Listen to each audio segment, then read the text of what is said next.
Hello दोस्तों, कैसे हो आप सब। आशा करता हूँ आप सब अच्छे होंगे और अपने एग्ज़ाम को लेके आप लोग पूर्ण रूप से तैयार होंगे दोस्तों। तो चलिए दोस्तों, आज हम लोग पढ़ेंगे बायोलॉजी का इम्पोर्टेंट क्वेश्चन का जो सीरीज़ चल रहा है 500 प्लस का, उसको कंटिन्यू करते हुए हम लोग पढ़ेंगे ढेर सारे इम्पोर्टेंट क्वेश्चन। उससे पहले दोस्तों, अगर आप हमारे चैनल पर नए हैं तो चैनल को सब्सक्राइब जरूर करिएगा दोस्तों, और बेल आइकन को ज़रूर दबाइएगा ताकि न्यू क्लास का नोटिफिकेशन आपको आसानी से मिल सके साथियों। वीडियो को ज़्यादा से ज़्यादा अपने दोस्तों के पास शेयर करें, स्टडी ग्रुप में शेयर करें दोस्तों। हमारे इस चैनल पे इलेक्ट्रॉनिक्स इंजीनियरिंग के लिए क्लासेस चलाई जाती हैं, जिसमें डिजिटल इलेक्ट्रॉनिक्स की थ्योरी की क्लास और कम्युनिकेशन इंजीनियरिंग की थ्योरी की क्लास चल रही है साथियों। और प्रीवियस ईयर के क्वेश्चन पेपर इलेक्ट्रॉनिक्स इंजीनियरिंग की लिए डेली चलती है साथियों, तो जाके उसे देखिए और अपनी तैयारी को बेहतर बनाइए साथियों। चलिए दोस्तों, हम लोग शुरू करते हैं आज का इम्पोर्टेंट क्वेश्चन सेशन बायोलॉजी का। दोस्तों, सभी एग्ज़ामों के लिए एसएससी हो, पुलिस हो, रेलवे, एनटीपीसी, ग्रुप डी, इन सभी एग्ज़ामों के लिए डेली करंट अफेयर देखना ना भूलिएगा दोस्तों। हमारे channel tech non tech education centre पे, हमारे इस सेंटर पे ऑल कम्पिटिटिव के लिए सभी क्लासेस चलाई जाती हैं साथियों। तो हमारे चैनल को सब्सक्राइब करिएगा और बेल आइकन को जरूर दबाइएगा साथियों। चलिए शुरू करते हैं। पहला क्वेश्चन है साथियों, निम्नलिखित में किसकी उपस्थिति के कारण गिरगिट रंग बदलता है। तो दोस्तों, इसका आंसर होगा ऑप्शन नंबर बी, वर्णिक लवक। क्या दोस्तों, वर्णिक लवक। गिरगिट रंग बदलता है किसके कारण, वर्णिक लवक के कारण। चलिए साथियों, नेक्स्ट क्वेश्चन चलते हैं। अगला क्वेश्चन है, निम्नलिखित में से किसको कोशिका में अचल संपत्ति कहा जाता है। निम्नलिखित में से किसको कोशिका में अचल संपत्ति कहा जाता है। किसको कहा जाता है दोस्तों, न्यूक्लिक अम्ल। किसे बोला जाता है, न्यूक्लिक अम्ल। न्यूक्लिक अम्ल को हम लोग सेल का अचल संपत्ति कहा जाता है, क्योंकि दोस्तों न्यूक्लिक अम्ल बहुत ही इम्पोर्टेंट पार्ट होता है सेल का, जिसमें डीएनए और आरएनए और पाए जाते हैं दोस्तों। चलिए हम लोग नेक्स्ट क्वेश्चन चलते हैं साथियों। अगला क्वेश्चन और बहुत ही इम्पोर्टेंट क्वेश्चन है साथियों, नोट करिए इसको। कोशिका में निम्न में से कौन सी पाचन थैली कहलाती है।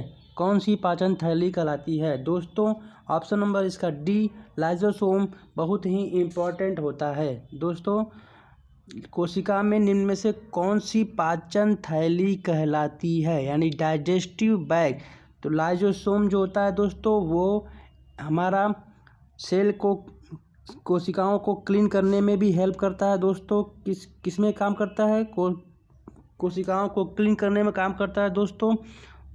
यह जंतु कोशिका के कोशिका द्रव्य में पाया जाता है। लाइसोसोम कहाँ पाया जाता है, जंतु कोशिका के कोशिका द्रव्य में पाया जाता है। यह अंतः कोशिकाएं पाचन में मदद भी करता है। लाइसोसोम पाचन में मदद करता है। और लाइसोसोम को क्या बोलते हैं, सुसाइड बैग। लाइसोसोम को क्या बोलते हैं, लाइसोसोम का दूसरा नाम और प्रसिद्ध नाम है सुसाइड बैग। इसको सुसाइड बैग के नाम से भी जाना जाता है, और इससे क्वेश्चन इंपॉर्टेंट एग्जाम में ज़रूर पूछा जाता है कि सुसाइड बैग किसे कहा जाता है। तो किसे बोलते हैं, लाइसोसोम को। और दोस्तों, यह सेल को डाइजेस्ट क्लीन करने में हेल्प करता है। ये किस क्या करने में हेल्प करता है, सेल को डाइजेस्ट करने में, उसको क्लीन करने में हेल्प करता है साथियों। इसका आंसर होगा ऑप्शन नंबर डी। आशा करता हूँ आपको इससे कई टॉपिक और कई आंसर क्लियर हुए होंगे। चलिए नेक्स्ट क्वेश्चन पे चलते हैं साथियों। नेक्स्ट क्वेश्चन है, अगला क्वेश्चन और नेक्स्ट क्वेश्चन ये है कि किस कोशिकाओं को एटम बम कहा जाता है। एटम बम का मतलब है लाइसोसोम। ये आप याद ही कर लीजिए, सुसाइड बैग या एटम बम इसे ही बोलते हैं, जो कि कोशिकाओं में क्लीनिंग का काम करता है। यह लाइसोसोम एक एंजाइम सिक्रीज करता है दोस्तों, जिससे वो क्लीन करता है कोशिकाओं को। जो खराब कोशिकाएं होती हैं उन्हें वो साफ़ करने का काम करता है लाइसोसोम। और ये सुसाइड बैग के नाम से भी फेमस है। इसे एटम बम कहा जाता है साथियों। इसका option number D right answer होगा। अगला क्वेश्चन है और बहुत ही इंपॉर्टेंट क्वेश्चन है, हमारे शरीर को ऊर्जा निम्न में से कौन देता है। तो दोस्तों, हमारे शरीर को ऊर्जा कार्बोहाइड्रेट देता है। कौन देता है, कार्बोहाइड्रेट देता है। अगला क्वेश्चन और बहुत ही इंपॉर्टेंट क्वेश्चन है कि कोशिका द्रवी कोशिकांग को यूकैरियोटिक सेल के भीतर प्रोकैरियोटिक कोशिकाएं माना जाता है। तो इसका आंसर होगा ग्लाइऑक्सिसोम। ग्लाइऑक्सिसोम को यूकेरियोटिक कोशिकाओं के भीतर प्रोकैरियोटिक कोशिकाएं माना जाता है। दोस्तों इसे प्रोकैरियोटिक कोशिका क्यों माना जाता है? क्योंकि प्रोकैरियोटिक कोशिकाओं में न्यूक्लियर मेम्ब्रेन जो होता है वो नहीं पाया जाता है। दोस्तों इसको अच्छे तरीके से समझते हैं हम लोग। इसको अच्छे तरीके से समझने के लिए हम लोग चलते समझते हैं। दोस्तों प्रोकैरियोटिक जो सेल होता है उसमें न्यूक्लियर मेम्ब्रेन नहीं होता है। क्या नहीं होता है? न्यूक्लियर मेम्ब्रेन उपस्थित नहीं होता है। जैसे एग्जाम्पल ले लीजिए, प्रोकैरियोटिक में कौन कौन आएंगे? जीवाणु, विषाणु, नीलहरित शैवाल, ये सभी जो होते हैं वो प्रोकैरियोटिक होते हैं। जीवाणु जो होते हैं, विषाणु जो होते हैं और नीलहरित शैवाल इस टाइप के जो होते हैं वो प्रोकैरियोटिक सेल के अंदर आते हैं। दोस्तों एक बहुत ही इम्पोर्टेंट इसमें आंसर मिलेगा आपको, वो होता है आपका कि जो 7S प्रकार का राइजोसोम होता है वो कहाँ पाया जाता है? तो जो 7S टाइप का जो राइजोसोम होता है वो प्रोकैरियोटिक में पाया जाता है। इंपॉर्टेंट क्वेश्चन दोस्तों कि प्रोकैरियोटिक में किस टाइप का राइजोसोम पाया जाता है? तो 70S टाइप का जो राइबोसोम होता है वो पाया जाता है प्रोकैरियोटिक सेल में। आशा करता हूँ दोस्तों आपने इससे कई क्वेश्चन और कई आंसर जाना होगा। चलिए हम लोग अगला समझते हैं, यूकैरियोटिक। क्या समझते हैं? Eukaryotic cell. तो दोस्तों यूकैरियोटिक जो सेल होता है, शॉर्टकट में लिखूंगा, इसको समझ जाइए कि यूकैरियोटिक सेल में न्यूक्लियर मेम्ब्रेन पाया जाता है, सेल मेम्ब्रेन होता है। क्या होता है? सेल मेम्ब्रेन जो होता है उपस्थित होता है।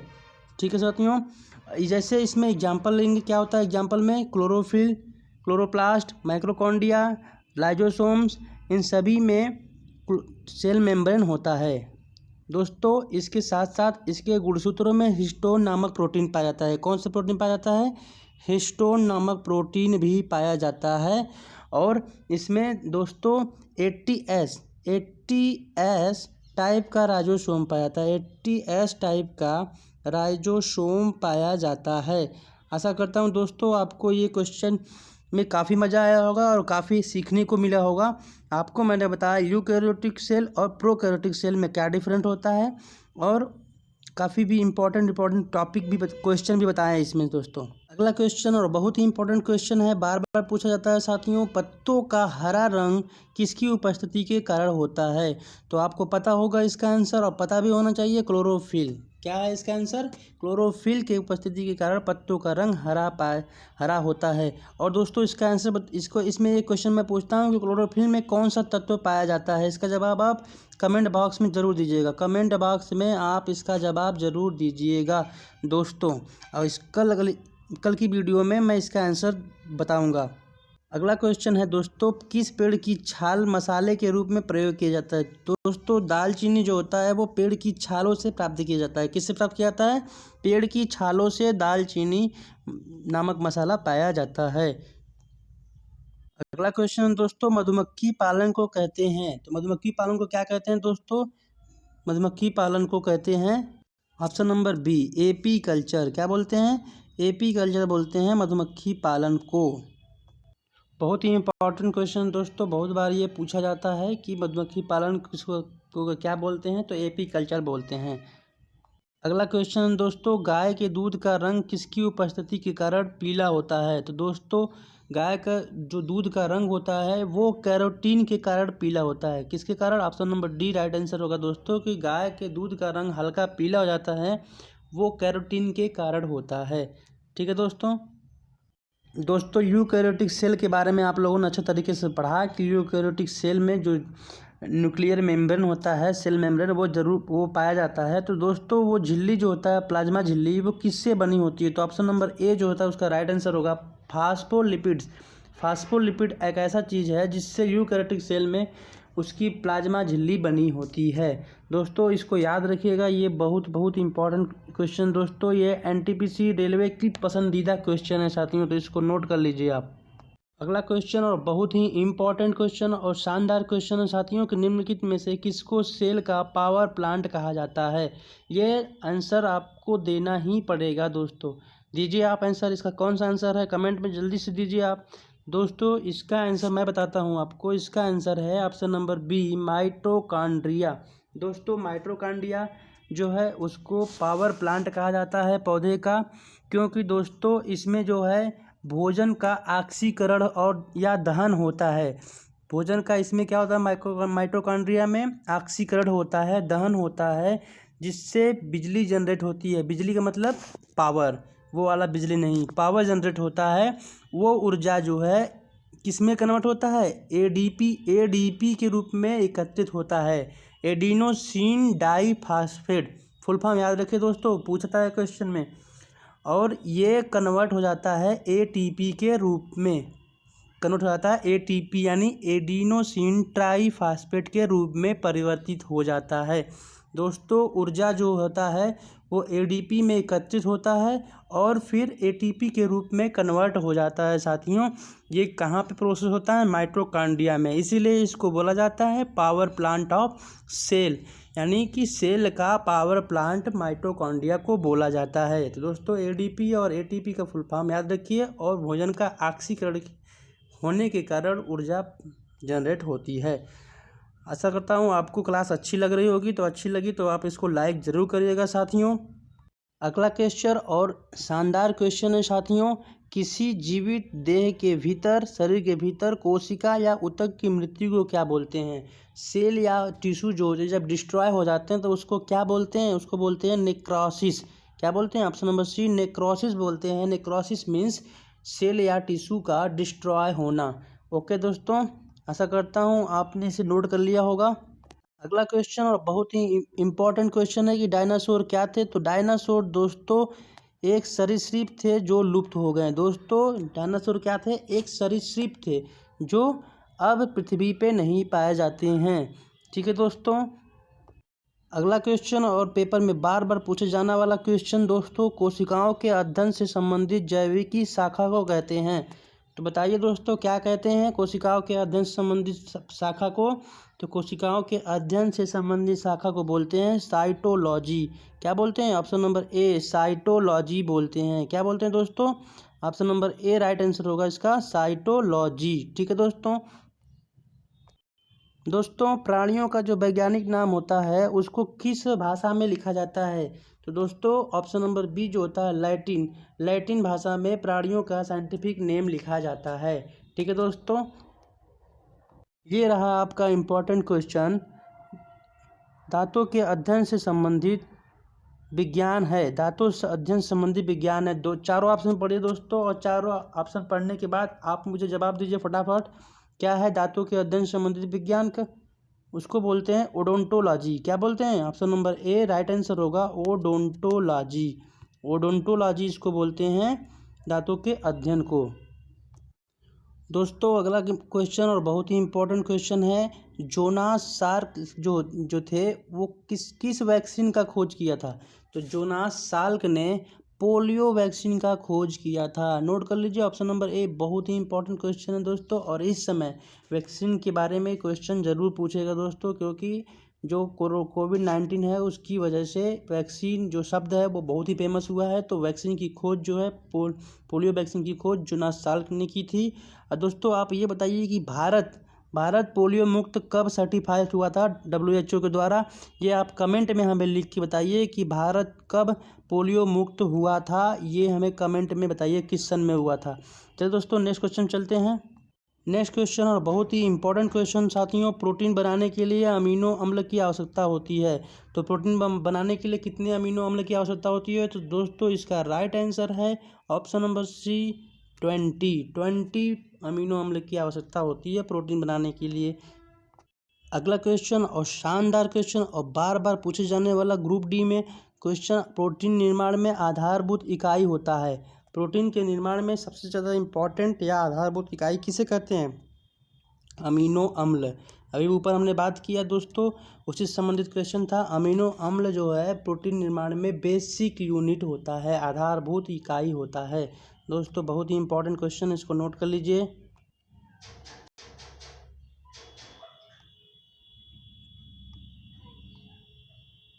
साथियों ये रहा है आपका शानदार क्वेश्चन, RNA का मुख्य कार्य क्या होता है।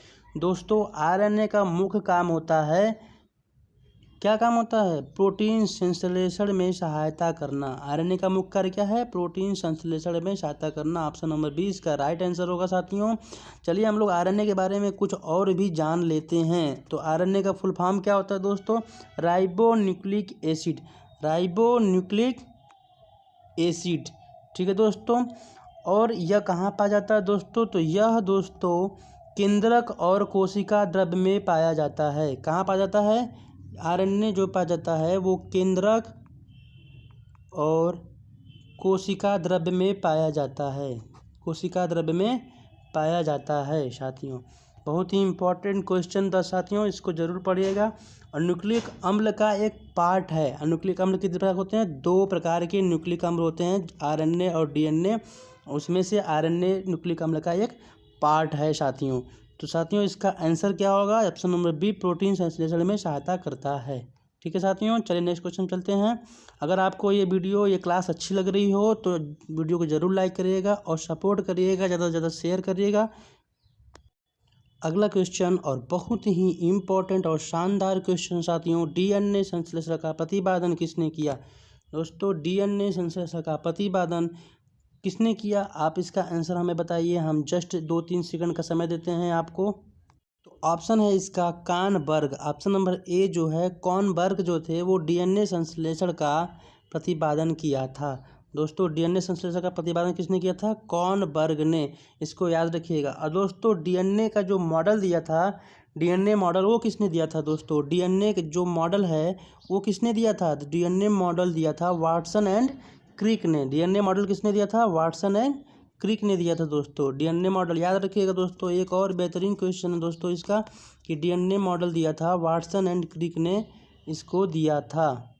वाटसन एंड क्रिक ने दिया था। और डीएनए का फुल फॉर्म क्या होता है दोस्तों? कमेंट में लिखिए फटाफट। डीएनए का फुल फॉर्म होता है, डीएनए का क्या फुल फॉर्म होता है? Deoxyribonucleic acid. डीऑक्सीराइबोन्यूक्लिक एसिड, ठीक है दोस्तों। तो आशा करता हूँ इस क्वेश्चन से आपको काफ़ी आंसर मिले होंगे, काफ़ी क्वेश्चन सॉल्व करना दोस्तों। तो इस तरह से आप हमारे क्लास में लास्ट तक बने रहिए और हमारे चैनल को सब्सक्राइब करिए दोस्तों। और आपको ढेर सारा बेहतरीन क्लास मिलेगा इस चैनल पे साथियों। चलिए नेक्स्ट क्वेश्चन पे चलते हैं। अगला क्वेश्चन और शानदार क्वेश्चन दोस्तों, आज ये हम कहेंगे कि जितने भी क्वेश्चन है सारे शानदार और चुनिंदा ही क्वेश्चन है दोस्तों, जो हर शिफ्ट में रिपीट हो रहा है रेलवे के एग्जाम में साथियों। तो जीन परिवर्तन किस में होता है, यानी कि जीन जो चेंजिंग आती है वो किस में आती है? तो इसका आंसर होगा साथियों डीएनए। क्या होगा? डीएनए।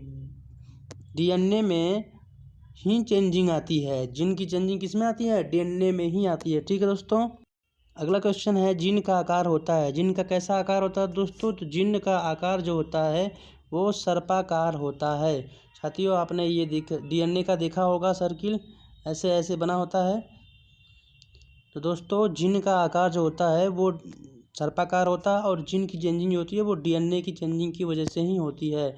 ठीक है साथियों, ये रहा आपका बहुत ही शानदार क्वेश्चन साथियों। डीएनए का मूल मानक क्या होता है?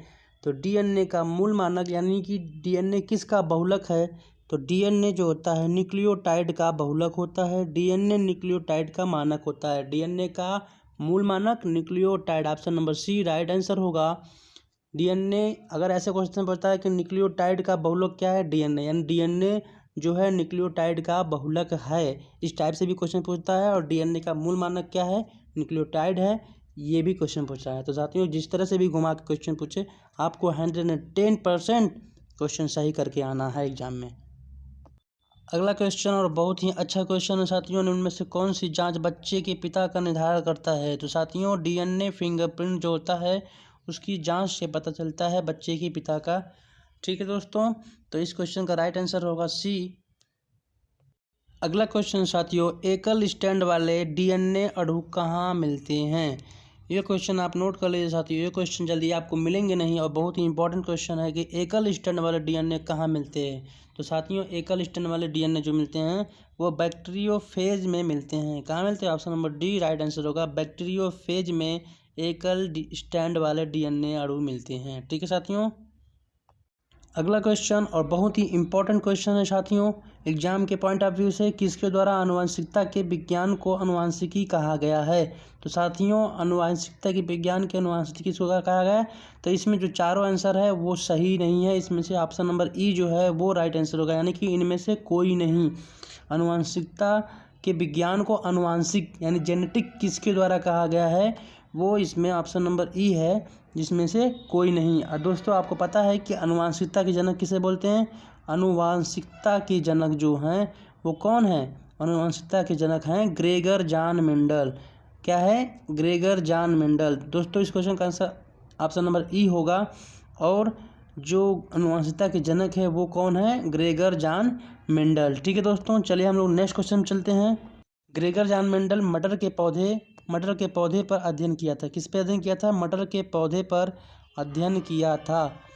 आनुवांशिकता के जनक माने जाते हैं ग्रेगर जॉन मेंडल।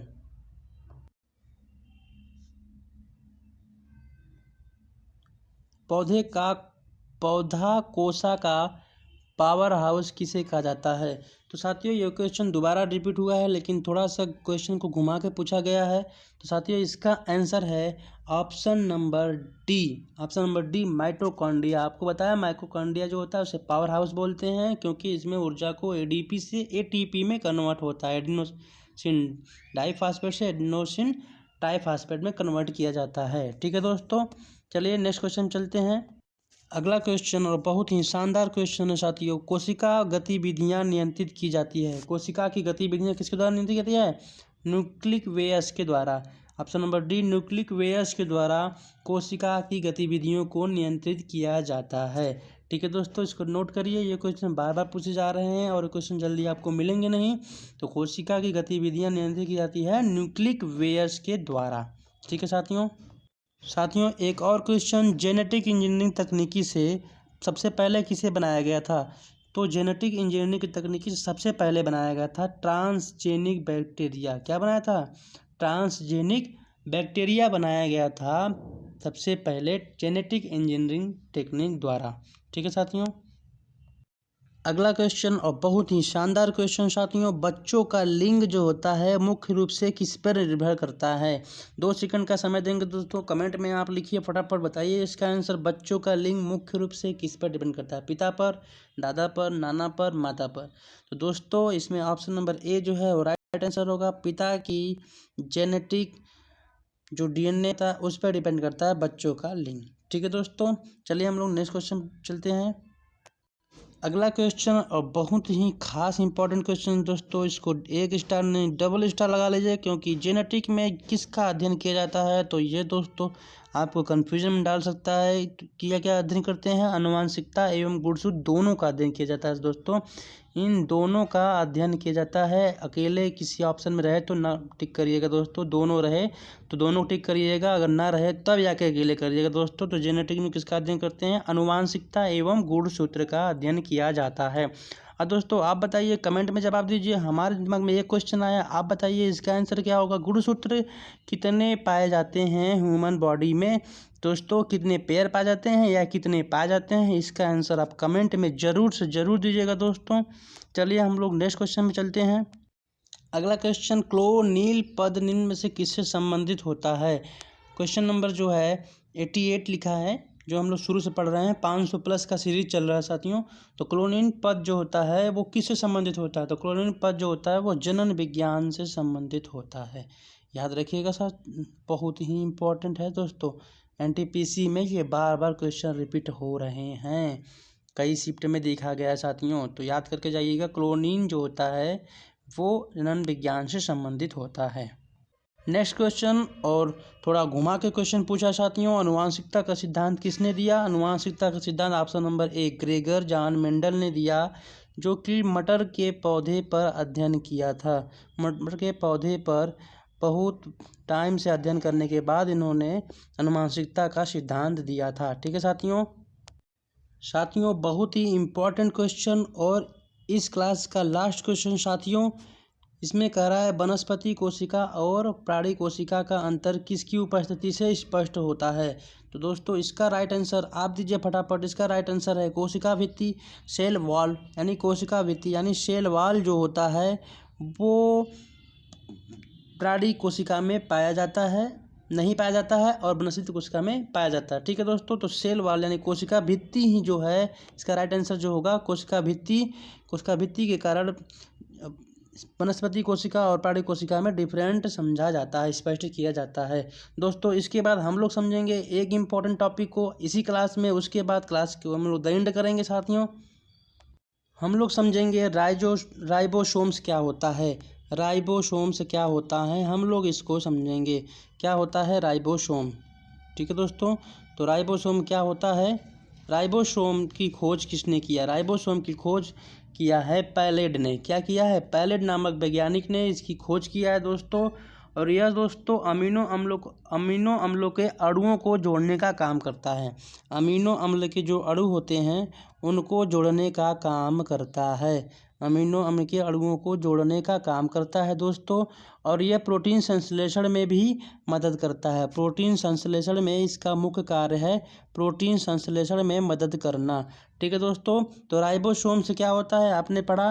राइबोसोम जो होता है अमीनो अणुओं को जोड़ने का काम करता है। इसका मुख्य काम भी ये भी होता है कि प्रोटीन के संश्लेषण में काम आता है साथियों। और क्या होता है दोस्तों, राइबोसोम्स में दो चीज़ें पाई जाती हैं। पहला आरएनए, क्या पाया जाता है आरएनए और प्रोटीन। तो कोई पूछा क्वेश्चन आता है पेपर में कि राइबोसोम में क्या क्या पाए जाते हैं, तो राइबोसोम में क्या पाया जाता है आरएनए और प्रोटीन से बना होता है राइबोसोम्स।